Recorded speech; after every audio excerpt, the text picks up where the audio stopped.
We are the Ministry of the Real Truth, and look what we have come across. Yes, it's an old magazine dated December 1978, volume 2, number 10, called The Campaigner. We found it in the public domain, public access, freely available, and it has this attribution on commercial no derivatives work 3.0 indication here, so we shouldn't get a copyright claim or strike on our channel. Okay, it's non-profit, etc., etc. This article from The Campaigner, a campaign for humanism magazine, editorial: Zionism is not Judaism.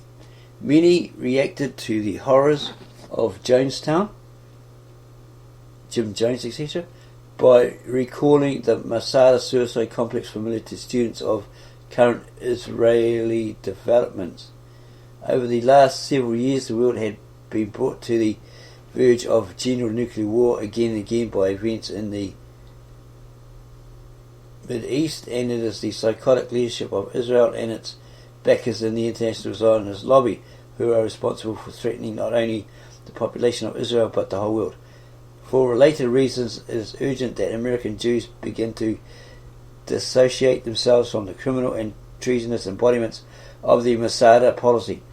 Organizations such as the B'nai B'rith and its Anti-Defamation League, the Jerusalem Foundation, and the overt and covert arms of Israel's murderous intelligence agency, the Mossad. Notwithstanding Menachem Begin's sometimes delightful quips against the British during 1977, Isaac Weizmann and Moshe Dayan were brought into British secret intelligence under the patronage of one of the Skorzenis of that intelligence service. Order Wingate, most of the leading strata of the Israeli political parties are nothing but British intelligence agents, despite the lingering bitterness from the 1940s. This is crucial to understanding Israel today. If the world gets safely through the dangerous period immediately before us, within a year or so, popular elements of the Israeli population will almost certainly break through the tough crust of British agents controlling Israel's ruling organizations. The ugly, evil tradition of David Ben-Gurion and Order Wingate will be reduced to a contained senility within Israel as a whole. The problem is getting through the present dangerous period. The danger exists because Israel is essentially a British puppet state within the Middle East, and because the British are desperate in the point of lunatic hysteria to prevent the New World monetary system centered around the European monetary system from coming into being. The Israeli military capability, a US-created surrogate arm of British foreign policy, now equipped with a thermonuclear capacity, is the chief weapon London has deployed against the new monetary system. If used, that Israeli puppet capability will almost certainly trigger thermonuclear war. Israel is ruled from London as a zombie nation. The overall brainwashed state of Israel is Zionism in general.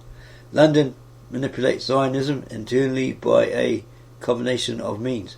Inside Israel, Tavistokian methods are used to split the parties and factions of that tiny nation into the most exotic hodgepodge of special sectarian concoctions.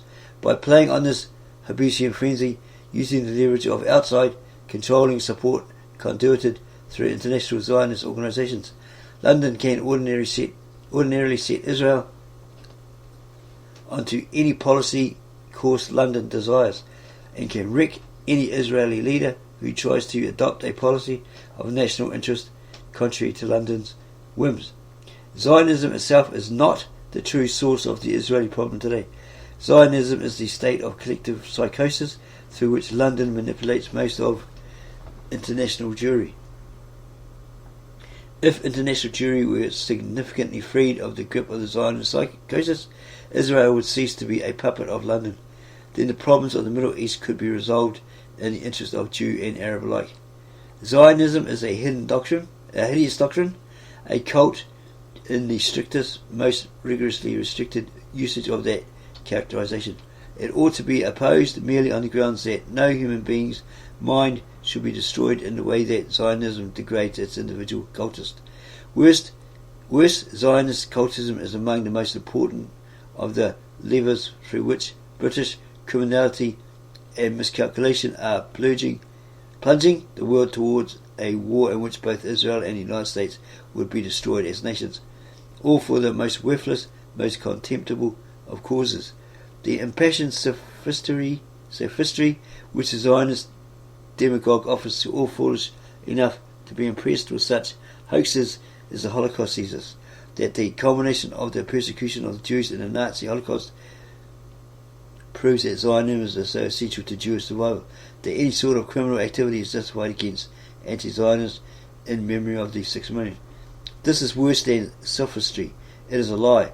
True, about 1.5 million Jews did die as a result of the Nazi policy of labour-intensive appropriate technology. So we, the Ministry of Truth, are not anti that. We're not denying it, that it happened. It definitely happened. For the employment of inferior races, a small fraction of the tens of millions of others, especially Slavs, who were murdered in the same way that Jewish refugee Felix Rohatyn and others of his ilk propose to revive today. The point is that Adolf Hitler was put into power largely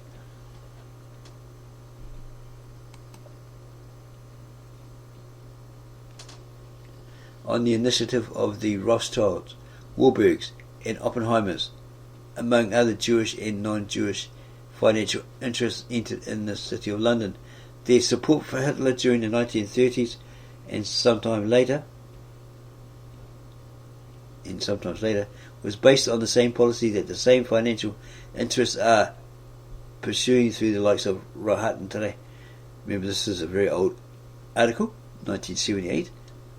The Jews who did die at the hands of Nazism were the victims of fascism and the Scartian form of fiscal austerity. The Holocaust simply proves that the failure of the Nuremberg tribunal to hang Hjalmar Schacht, Hitler's economic czar, made the whole proceeding a travesty of justice. The murderers of the 1.5 million or more Jews are any group, Jewish or non-Jewish, which supported them or now the policies advocated by Felix Rohatyn or Milton Friedman. Zionism as treason. Modern Zionism was not created by Jews, but was a project developed chiefly by Oxford University and brought into being through the same Oxford Centre frenzy of cult manufacture that also created the Chartists, the Baha'i cult, Young Italy, Blavatsky and Theosophy, the Order and the Order of the Golden Dawn, and the use to which Zionism was put is exemplified by its introduction to the US in the first half of the 19th century. Closely linked to top Rothschild agent August Beaumont, the B'nai B'rith was from the beginning a special subdivision of treasonous British Freemasonic networks in the USA, intimately associated with the Palmerston projects for British reconquest of the US through aid of black chattel slavery and free trade policies and the attempted promotion of the alien, enemy, political economics doctrines of Adam Smith.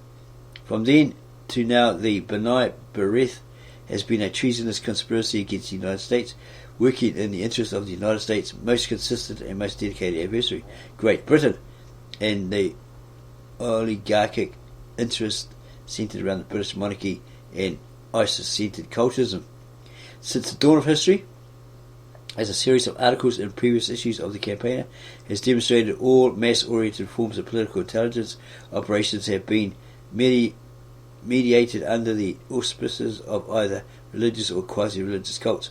Even to this day, the population of the United States is principally organized not through political parties, but through either religious bodies and associations, or through secular cults which serve as substitutes for religious associations among non-religious persons. The unity of the left is an expression of the cultist tendencies predominating in the personalities of leftists.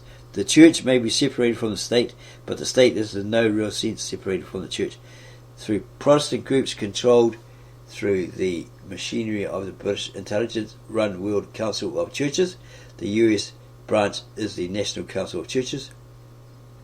Through the Anglican Jesuits' penetration of the Catholic churches from their Georgetown University base, and through the Zionist takeover of most of the synagogues and temples, the associates are determined and influence which predominantly shape the attitudes and opinions of a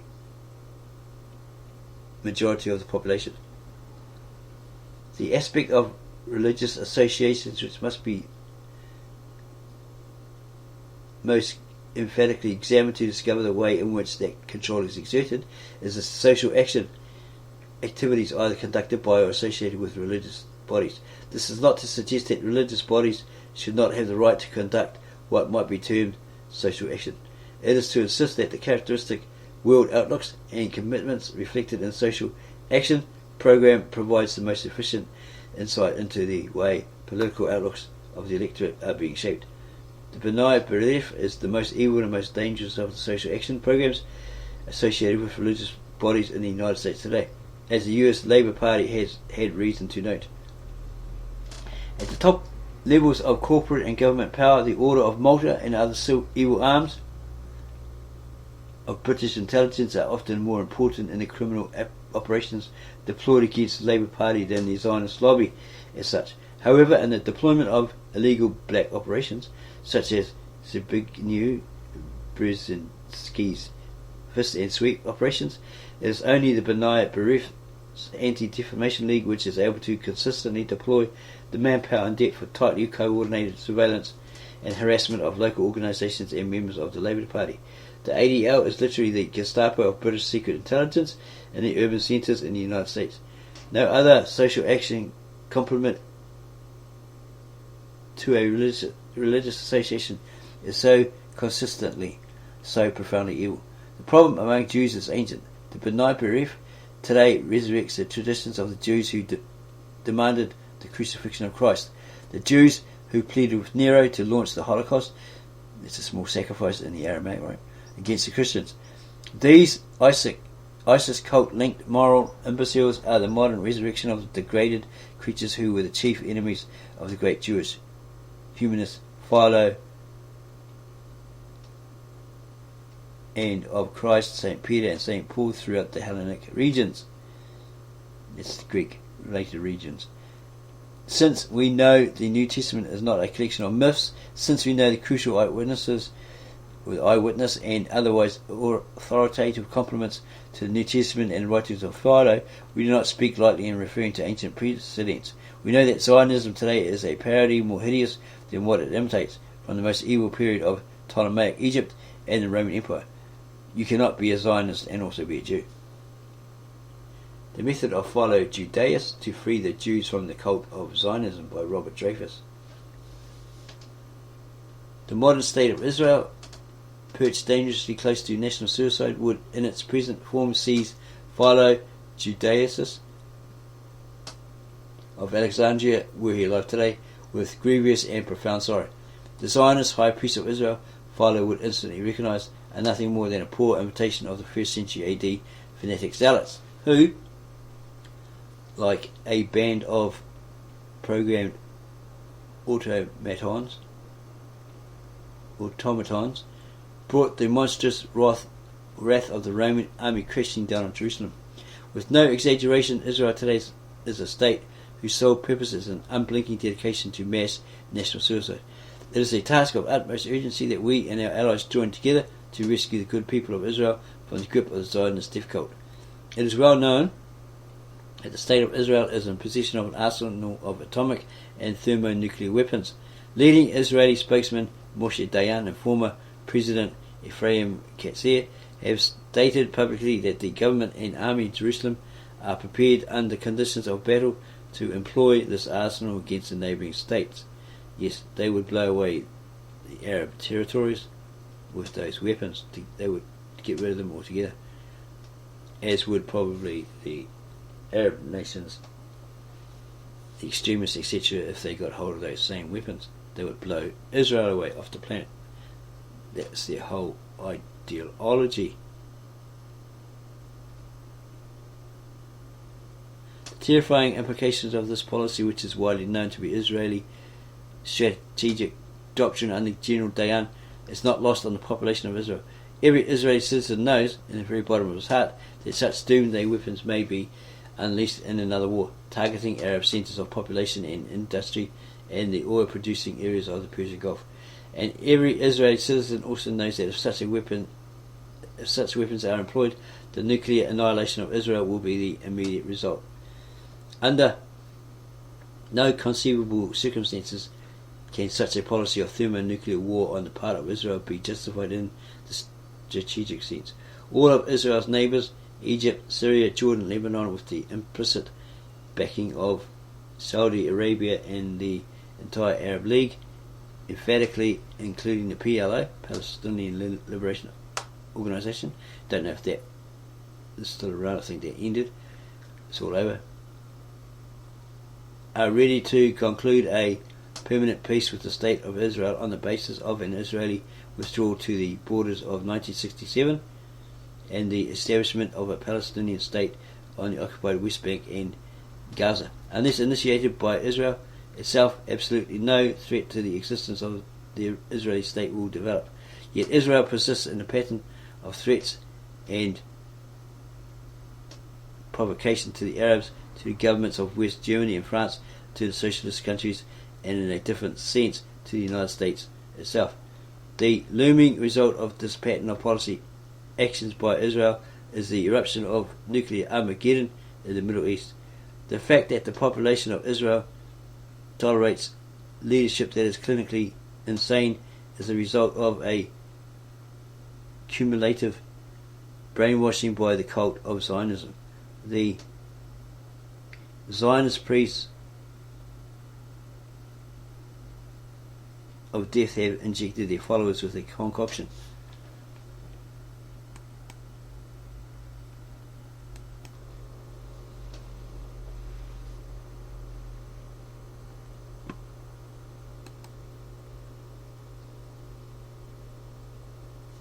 of myths revolving around the extermination of Jews by the others, of which the two most prominent myths are that of the massacre of the Zealots at Masada fortresses during the 1st century and that of the Nazi Holocaust. We do not, of course, say that these events did not happen or should be forgotten, but they most certainly did not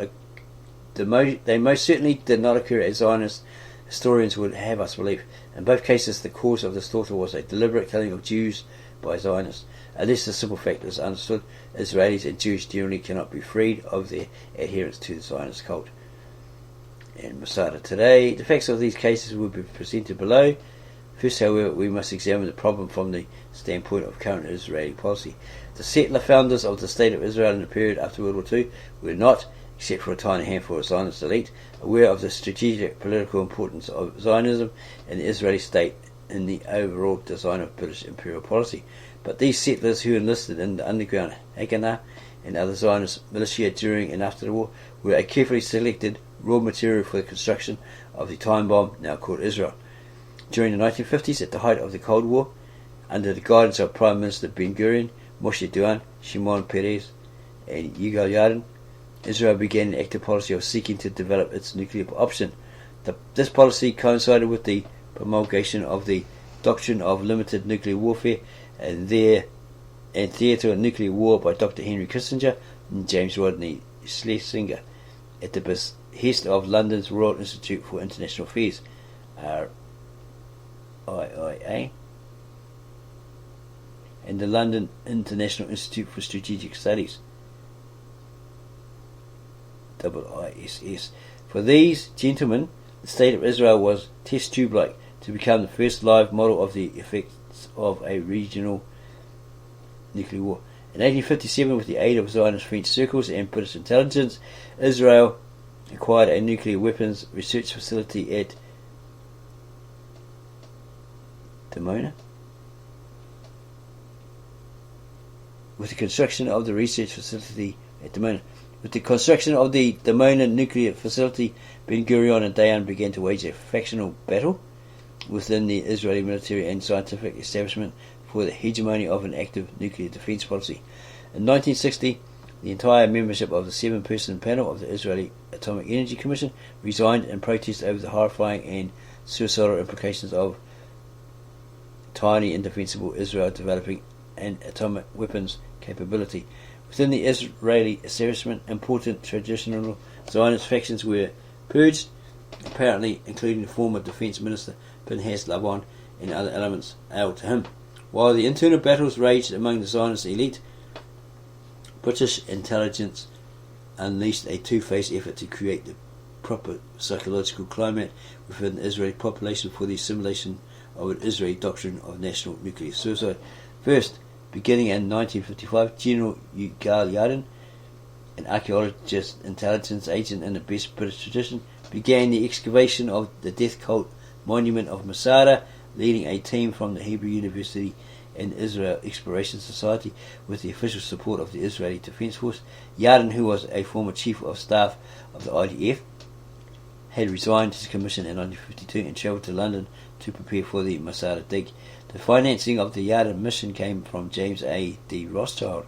In 1965, the publication of Yadin's work capped a decade-long effort at propaganda and myth-making in regard to the Masada suicide of 960 Jewish zealots. Gradually, the forces at Masada came to represent a national symbol of Israel. Second, the unspeakable horror of the Nazi Holocaust was suddenly and shockingly revived by the announcement on May 23, 1960, by Ben-Gurion that Israeli secret services had arrested Nazi war criminal Adolf Eichmann.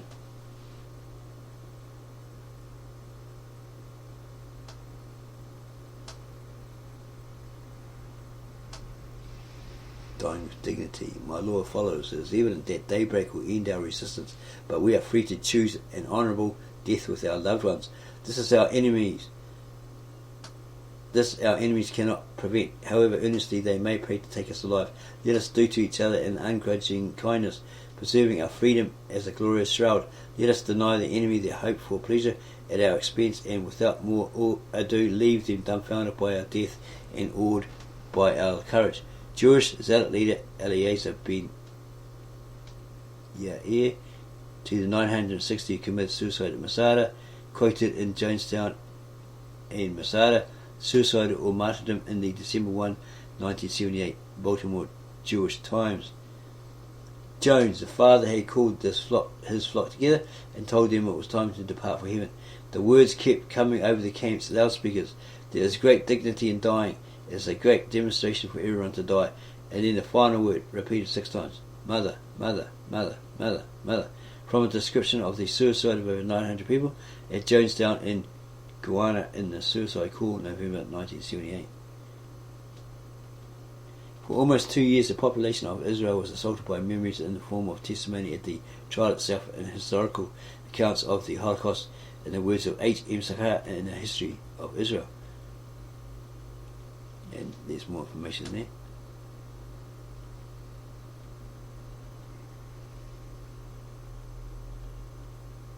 Okay. We always seem to have thought that the Jews, the zealots that gathered at Masada, resisted the Romans so well, they fought them off for so long. Eventually the Romans got their weaponry up there and were close to totally defeating these Jews, who possibly resorted to throwing rocks in the end, etc., etc. This suicide is a cover-up. This mass suicide is a cover-up because apparently a woman with a child was spared and she was told to tell what went on, but her version was that everybody committed suicide. So was she prompted to say that because these Romans, or whoever was responsible, because these people held out for so long and nearly defeated them, causing them anguish and possibly a lot of shame that these people kept them out for so long, or whatever, defeated them, but their advances, etc., they, in their anger, in retaliation, slaughtered everybody. Just went through and slaughtered everybody, like they did with the temple when they invaded, Titus invaded, and they just burnt everything, slaughtered everybody, etc., to eradicate them. No one left to tell the story except for this lady who, okay lady, if you want to survive, you and your child, you tell this story. We don't know. We can't verify that, but it's just an idea that we had. So, this said writing or quote of a Jewish zealot leader, Eleazar, let's have a look at that name, Eleazar ben Yair, to the 960 who committed suicide at Masada, quoted in Jonestown and Masada Suicide or Martyrdom book, whatever it was, magazine. Did he actually say that?